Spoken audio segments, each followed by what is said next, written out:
ভিউয়ার্সগণ, তাহলে কি আমাদের ভারত সরকার আবারও বাংলাদেশ থেকে আমাদের ভারত সরকারের খুবই কাছের একজন মানুষকে হারাতে যাচ্ছেন এবং টেনশনে পড়তে যাচ্ছেন আমাদের ভারত এবং আমাদের ভারত সরকার? ভিউয়ার্সগণ, আজকে আমি সায়েন্স পিডি ইউটিউব চ্যানেল নিবেদিত খুবই গুরুত্বপূর্ণ একটা নিউজের উপর রিঅ্যাকশন দিতে যাচ্ছি। হ্যাঁ, আর নিউজটার শিরোনামটা আমি আপনাদেরকে একটু পড়ে শোনাচ্ছি। নিউজটার শিরোনামটা হচ্ছে সেনাপ্রধান ওয়াকারকে বলতে নতুন সেনাপ্রধানের নিয়োগ দিচ্ছেন তারেক রহমান। ভিউয়ার্সগণ, আসলে কি বাংলাদেশের বর্তমান সেনা প্রধান ওয়াকারকে বন্দী করা হয়েছে? আসলে কি হতে যাচ্ছে এবং কি ঘটতে যাচ্ছে? হ্যাঁ ভিউয়ার্সগণ, আজকে সেটাই ইন ডিটেলস জানবো। ভিউয়ার্সগণ, আমি রুবাইত আছি আপনাদের সঙ্গে। Welcome to my YouTube channel show with Rubait. তাহলে চলুন আপনাদের সঙ্গে একসঙ্গে মিলে সম্পূর্ণ নিউজটাকে দেখে আসি এবং বিস্তারিত বিষয়টাকে জেনে আসি। Let's get started. বন্ধুরা, এবার ওয়াকারকে কোণঠাসা করবেন তারেক রহমান। আপনারা হয়তো জানেন যে সেনাপ্রধান ওয়াকার হলো হাসিনার আমলের সেনাপ্রধান, আর তাকে সেনাপ্রধানও বানিয়েছিলেন এই শেখ হাসিনাই, এবং তার নামে নানা রকম অভিযোগে উঠেছে বিভিন্ন সময়ে। তাই এবার ওয়াকারকে কঠিন শিক্ষা দিতে চলেছে তারেক রহমান। যদি আমরা সেনাপ্রধান ওয়াকারের শাসনামল দেখি, তাহলে তিনি সেনাপ্রধান থাকা অবস্থায় বাংলাদেশের সামরিক খাতে সবথেকে কম অর্থ ব্যয় হয়েছে, এবং তিনি বাংলাদেশ সেনাবাহিনী, বিমান বাহিনী এবং নৌবাহিনীর জন্য তেমন কোনো বড় ডিল সম্পন্ন করতে পারেননি। বরঞ্চ তার সময় দেখা দিয়েছে বিভিন্ন রকম বিশৃঙ্খলা, চাঁদাবাজি, লুটপাট, মানুষ হত্যা সব কিছুই ঘটেছিল তার সময়ে। তিনি কোনোভাবেই কোনো কিছু কন্ট্রোল করতে পারেননি, কারণ এর সময় বাংলাদেশের ক্ষমতায় কোনো নির্বাচিত শাসন ক্ষমতা ছিল না, যার কারণে সারা দেশের চাঁদাবাজি এবং দুর্নীতি দেখা দিয়েছিল। কিন্তু সে সময় সেনাপ্রধান ওয়াকারকে তেমন কোনো চরম সিদ্ধান্ত নিতে দেখা যায়নি, বরঞ্চ তিনি একের পর এক আলোচনা বৈঠকে সীমাবদ্ধ ছিলেন, কঠোর কোনো ব্যবস্থা নেননি চাঁদাবাজির বিরুদ্ধে। এছাড়াও সেনাপ্রধান ওয়াকারের বিরুদ্ধে বিভিন্ন অভিযোগ উঠে এসেছে বিভিন্ন সময়ে। এমনকি সেনাবাহিনীর ভিতরেও এমন অনেক সৈন্য রয়েছে যারা সেনাপ্রধান ওয়াকারকে সেনাপ্রধান হিসাবে দেখতে চান না, বরঞ্চ তার বদলে নতুন কোনো সেনাপ্রধানকে দেখতে চান। আসলে সেনাপ্রধান ওয়াকারকে কেন বন্দি করতে চলেছে তারেক রহমান, তার অভিযোগ কী এবং কে হচ্ছেন বাংলাদেশের নতুন সেনাপ্রধান, আর কেন হঠাৎ করে বাংলাদেশ সেনাবাহিনীর শীর্ষ 5 কর্মকর্তাকে সরিয়ে নতুনদেরকে সে জায়গা দেওয়া হলো।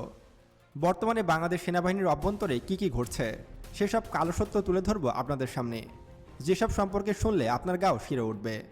আর বাংলাদেশ সেনাবাহিনীর ভিতরে থাকা এইসব সত্য নিউজগুলো কখনোই মেইন স্ট্রিম বা বড় কোনো মিডিয়া প্রকাশ করে না। তারা নিজেরাও এই ধরনের খবর প্রকাশ করতে ভয় পায়, কারণ সেনাবাহিনীর বিরুদ্ধে তারা কোনো খবর প্রচার করবে, তারপর হয়তো সে মিডিয়াটি গায়েব হয়ে যাবে।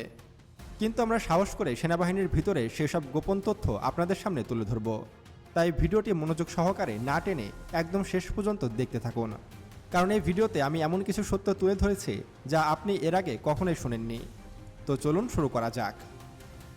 বন্ধুরা, সেনাপ্রধান ওয়াকারকে তো আপনারা সকলেই চিনেন। তিনি বিভিন্ন সময় মিডিয়াতে বিভিন্ন বিষয়ে আলোচিত হয়েছেন।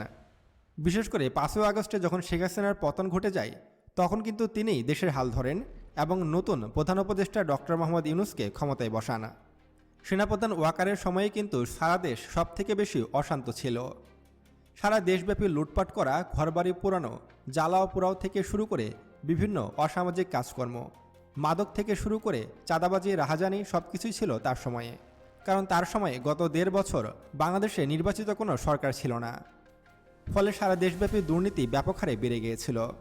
যদিও বর্তমানে বিপুল আসন নিয়ে তারেক রহমান ক্ষমতায় বসেছেন, কিন্তু তারপরও তার ভিত্তি কিন্তু নড়বড়ে। তারেক রহমান নির্বাচনে জিতে দেশের প্রধানমন্ত্রী হলেও তার সামনে বিশাল বিশাল কিছু চ্যালেঞ্জ রয়েছে। তার প্রধান চ্যালেঞ্জ হলো রাষ্ট্রপতি শাহাবুদ্দিন চুপ্পু। শেখ হাসিনার সময় নির্বাচিত শাহাবুদ্দিন চুপ্পু কিন্তু এখনও বাংলাদেশের রাষ্ট্রপতি রয়ে গেছে, ফলে তার কারণে তারেক রহমান বেশ চাপে রয়েছে। এছাড়াও সেনাপ্রধান ওয়াকারকেও কিন্তু নিয়োগ দিয়েছিল শেখ হাসিনা, এবং সেনাপ্রধান ওয়াকার কিন্তু শেখ হাসিনারই আত্মীয় বা ঘনিষ্ঠজন। ফলে তার মন কিন্তু চাইবে শেখ হাসিনাকে দেশে ফিরিয়ে আনতে এবং তাকে আবারও প্রধানমন্ত্রী করতে। যদিও জনগণের চাপে ওয়াকার সেটা করতে পারবে না, কিন্তু তিনি মনে প্রাণে সবসময় চাইবে যেন শেখ হাসিনা আবারও বাংলাদেশের ক্ষমতায় ফিরতে পারে। যদি তিনি ওনার পেশাগত দিক থেকে বিচার বিবেচনা করেন, ওনার নিজের পেশার দিকে তাকান এবং উনি ওনার ব্যক্তির দায়িত্বের দিকে তাকান, তাহলে উনি এটা কখনই চাইবেন না। যদি তিনি ওনার দায়িত্বটা ভুলে যান, ঠিক আছে, তাহলে তিনি এটা চাইতে পারেন। অস্বাভাবিকের কিছু না এটা। হ্যাঁ, তো ভিউয়ার্সগণ, ব্যক্তিগতভাবে আমার একটাই সাজেস্ট থাকবে আর কি, আমি সেরকম বড় কেউ না, আমার সাজেস্টে কি এবং আসে যায়, সেটা হচ্ছে যে ওনার নিজ পেশার দিকে তাকানো। উনি দেশের সেনাপ্রধান, ঠিক আছে, ওনার উপর অনেক দায়িত্ব রয়েছে। তিনি যদি সেই দায়িত্বটা ভুলে যান এবং ফ্যাসিস্ট সরকারকে আবারও ক্ষমতায় আনতে চান, তাহলে এটার বিচার তিনি উপরে গেলেও করা হবে, করাভাবে। আশা করি বুঝতে পারছেন বিষয়টা। তাহলে চলুন বাকি অংশটা দেখে আসি। এবং তারেক রহমান কিন্তু বিএনপির প্রধানমন্ত্রী, আর সেনাপ্রধান ওয়াকার হলো শেখ হাসিনার সময় নিয়োগ পাওয়া সেনাপ্রধান, এবং তিনি হাসিনার হাতেই তৈরি। আর এই কারণে ওয়াকারকে পুরোপুরি ভরসা করতে পারবে না তারেক রহমান। তাই বর্তমানে ওয়াকারের পতন ঘনিয়ে এসেছে এবং ওয়াকারকে বদলি করে নতুন সেনাপ্রধান করা হতে পারে। বন্ধুরা, চলুন এক নজরে এবার দেখে নিই সেনাপ্রধান ওয়াকার তার শাসনামলে বা তার সময়কালে বাংলাদেশ সেনাবাহিনী, বিমান বাহিনী এবং নৌবাহিনীর জন্য কী কী উন্নয়ন করেছে। বন্ধুরা, 23শে জুন 2024 সালে ওয়াকারুজ্জামান সেনাপ্রধান হিসাবে দায়িত্ব পান এবং শেখ হাসিনা নিজে উপস্থিত হয়ে তাকে সেনাপ্রধান হিসাবে নিয়োগ করেন। আপনারা এখন উপরের পিকচারে দেখতে পাচ্ছেন শেখ হাসিনা কীভাবে নিজে দাঁড়িয়ে থেকে তাকে সেনাপ্রধান বানাচ্ছে। এবং তিনি সেনাপ্রধান হওয়ার পরে তার সময়ে বাংলাদেশ সামরিক বাহিনী তেমন কোনো উন্নতি করতে পারেনি। প্রায় 2.5 বছর হলো তিনি বাংলাদেশের সেনাপ্রধান হিসাবে দায়িত্ব পালন করছেন। এই 2.5 বছরে তার উল্লেখযোগ্য কোনো অবদান দেখিনি আমি সেনাবাহিনীতে। বিশেষ করে এই 2.5 বছরে বাংলাদেশ সেনাবাহিনীর জন্য মাত্র 44টি যুদ্ধ ট্যাঙ্ক কিনেছিলেন, তাও সেটা কিনেছিলেন বাংলাদেশের প্রধান উপদেষ্টা ডক্টর মোহাম্মদ ইউনূস, যেগুলোর মডেল হলো VT5। আপনারা এখন স্ক্রিনে দেখতে পাচ্ছেন সেই যুদ্ধ ট্যাঙ্কগুলোকে চট্টগ্রাম বন্দর থেকে খালাস করা হচ্ছে। আর এই যুদ্ধ ট্যাঙ্কগুলোকে অর্ডার দিয়েছিলেন বাংলাদেশের প্রধান উপদেষ্টা ডক্টর মোহাম্মদ ইউনূস। এছাড়া এই 2.5 বছরে বাংলাদেশ সেনাবাহিনীতে নতুন কোনো অস্ত্র যুক্ত হয়নি বললেই চলে। এই 2.5 বছরে বাংলাদেশ সেনাবাহিনীতে মাত্র 44টি যুদ্ধ ট্যাঙ্ক যুক্ত হয়েছে। এবার যদি আমরা বাংলাদেশ বিমান বাহিনীর কথা বলি, তাহলে ওয়াকারুজ্জামানের সময় কিন্তু বাংলাদেশ বিমান বাহিনীর সুবর্ণ সুযোগ ছিল বিদেশ থেকে ফাইটার জেট ক্রয় করার। কিন্তু এই 2.5 বছরে বাংলাদেশ বিমান বাহিনী নতুন কোনো ফাইটার জেট যুক্ত করতে পারেনি। যদিও বাংলাদেশের প্রধান উপদেষ্টা ডক্টর মোহাম্মদ ইউনূস অনেক চেষ্টা করেছিলেন চীন থেকে জে-10C ফাইটার জেট ক্রয়ের, কিন্তু সেটাও তিনি সম্পূর্ণ করতে পারেননি। তার আগে তাকে বিদায় নিতে হয়েছে। এছাড়াও দীর্ঘদিন গুঞ্জন চলছিল বাংলাদেশ নাকি পাকিস্তানের তৈরি JAF-17 থান্ডার মডেলের ফাইটার জেট ক্রয় করবে, কিন্তু সেই যুদ্ধবিমানগুলো বাংলাদেশ বিমান বাহিনী কবে ডেলিভারি পাবে সেটা এখনও সম্পূর্ণ জানা যায়নি। এছাড়াও ইউরোপের তৈরি ইউরোফাইটার টাইফুন নিয়েও বেশ আলোচনা হয়েছিল সে সময়। যদিও ইউরোপীয় এই ফাইটার জেটটি হাতে পেতে বাংলাদেশের দীর্ঘ সময় অপেক্ষা করতে হবে। তো সেটা যাই হোক, গত 2.5 বছর ধরে বাংলাদেশ বিমান বাহিনীতে কোনো যুদ্ধবিমান যুক্ত হয়নি, বরঞ্চ বিভিন্ন সময়ে ক্র্যাশ করে আরও কয়েকটি যুদ্ধবিমান নষ্ট হয়ে গেছে। যেমন মাইলস্টোনের ওপরে একটি F-7 BGI ক্র্যাশ করেছিল, ফলে সে সময় বাংলাদেশ বিমান বাহিনীর একটি যুদ্ধবিমান ধ্বংস হয়েছে।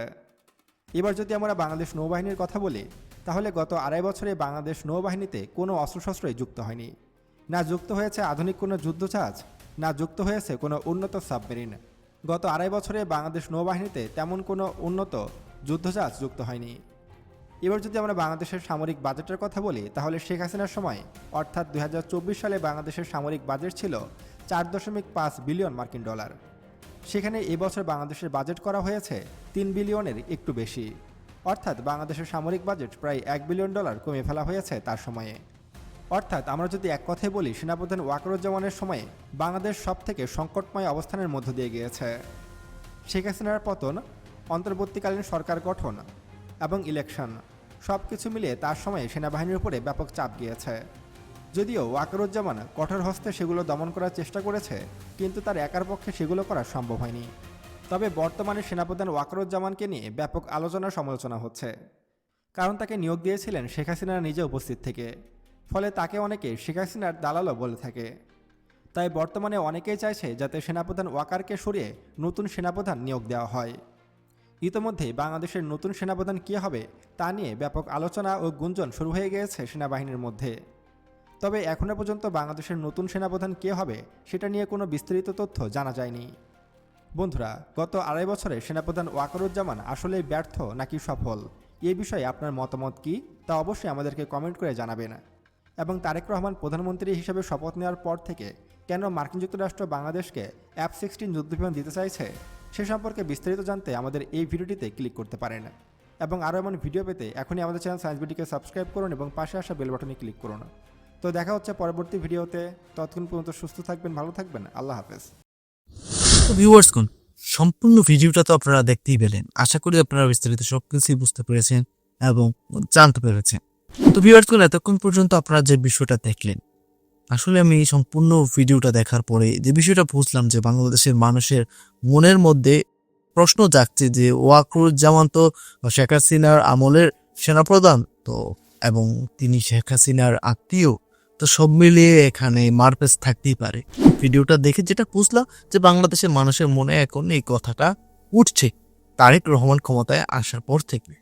তো যাই হোক ভিউয়ার্স, আমি ভিডিওর মাঝখানেও বলেছি তিনি যদি ওনার ব্যক্তিগত, ঠিক আছে, ওনার ফ্যামিলিগত ব্যক্তিগত পরিচয় বাদ দিয়ে উনি ওনার পেশা দায়িত্ব যেই বিষয়টা রয়েছে, যেই চরিত্রটা রয়েছে, যেই মানুষটা তিনি পেশার দিক থেকে, পেশার ভিতরে ওনার যেই ব্যক্তিত্বটা রয়েছে, তিনি যদি সেই বিষয়টা দেখেন তাহলে আমার মতে তিনি দেশের কথাই ভাববেন, ফ্যাসিস্ট সরকারের কথা ভাববেন না।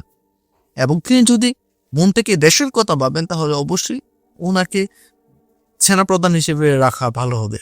এবং তিনি যদি দেশের কথা না ভাবেন, এর যদি কোনো প্রুফ পাওয়া যায় পর্যবেক্ষণ করে, তাহলে আমার মতে ওনাকে না রাখাই বেটার হবে। আপনাদের কি মতামত অবশ্যই কমেন্ট করে জানাবেন। তো ভিউয়ার্সগণ, আজকে সম্পূর্ণ নিউজটা দেখার পরে আপনাদের যদি কোনো ব্যক্তিগত মতামত থাকে সেটা কমেন্ট করে আমাদের জানাতে পারেন। এবং আজকের রিয়েকশন ভিডিওটা আপনাদের কাছে ভালো লেগে থাকলে আপনারা চাইলে কিন্তু আমাদের ইউটিউব চ্যানেল সাবস্ক্রাইব করতে পারেন, ভিডিওতে লাইক করতে পারেন। তবে বিদায় নিচ্ছি এখানে, দেখা হচ্ছে পরবর্তী কোনো একটা ভিডিওতে। ততক্ষণ পর্যন্ত সকলে ভালো থাকবেন, সুস্থ থাকবেন। Tata, bye bye.